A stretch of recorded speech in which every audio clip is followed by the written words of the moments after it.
Hi, I'm Satsu5 and this is the FGX Karambit Nightshade series. It's a fiberglass reinforced nylon with craton handles.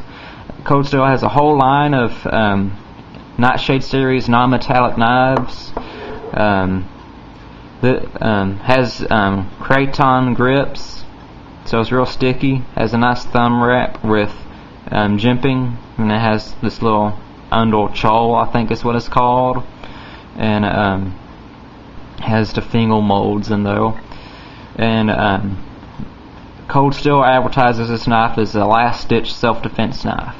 And Cold Steel has a big line of these FGX Nightshade series knives, like the Taipan, the Katano, the Shunkendu, Cruciform, the Push Daggle, and they have a lot of different FGX versions or Nightshade versions of the real metallic knives that you see in the catalog.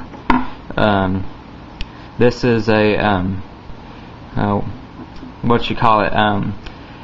Well, let's just start with pros and cons. Starting with the cons, my brother, we both have one of these. He started cutting milk jugs with it, which pretty much consisted of using this tip and ripping through the milk jug with water in it.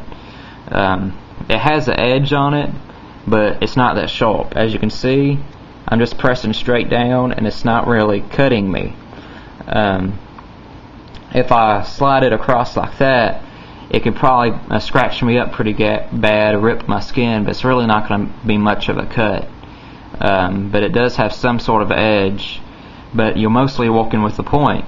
Well, my brother, Chemo Kid, he was cutting or ripping milk jugs with this, and this much of his tip snapped off.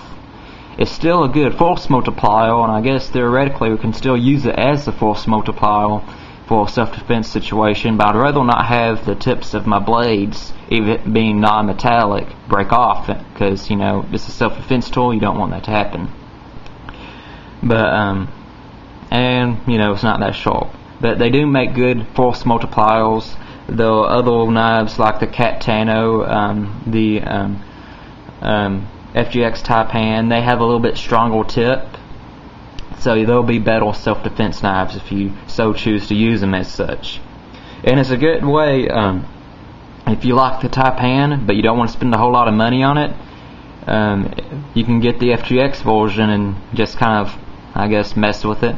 But and these range about to $8 to $12. But anyways, that's one of the cons. It's, you know, not a real blade. To say, you know, they can break fairly easily, but you don't have to worry about them rusting. These Cold Steel advertises these to be a last-ditch self-defense knife. They also advertise them to be a good box opener, letter opener type knife. And now, listen to me very carefully when I say this. And I'm going to be real careful explaining this. They also would make a somewhat decent training knife. And when I say training knife, do not go out and spar with one of your buddies. You're going to hold them, you're going to cut them, you can do, or worse, you could kill them. Like I said, let's see if I have something to kind of show as an example. You know, it can still rip pretty good, and it has that point, and you can do some damage. But when I say training knives, like this is a Karambit, has a little hole right there.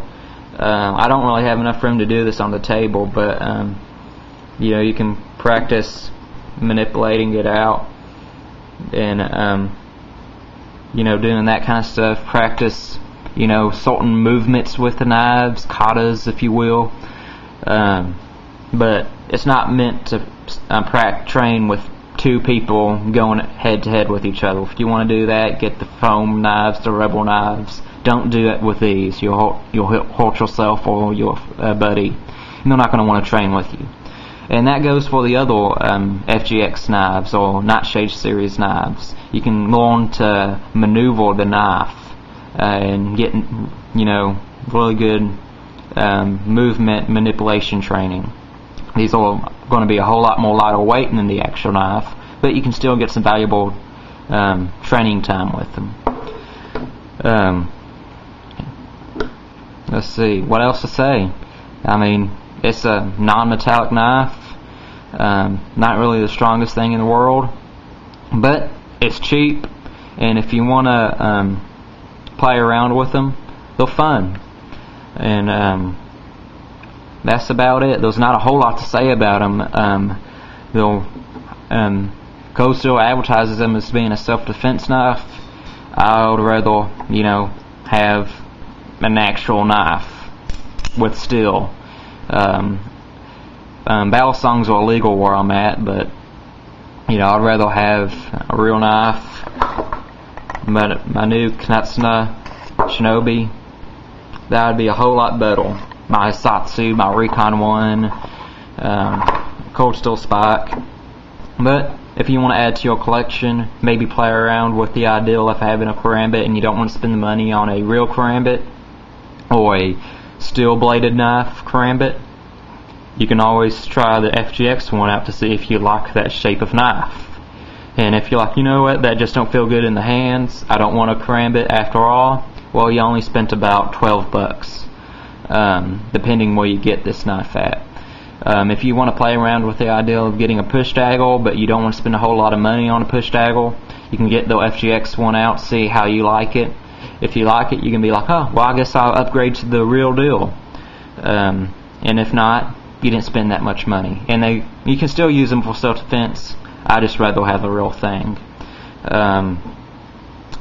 Well, that's my review of the Cold Steel FGX Karambit. By the way, that's a 4-inch blade.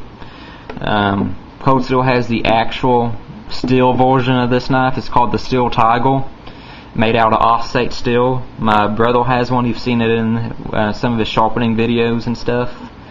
I'm his Satsu 5, and I'm out.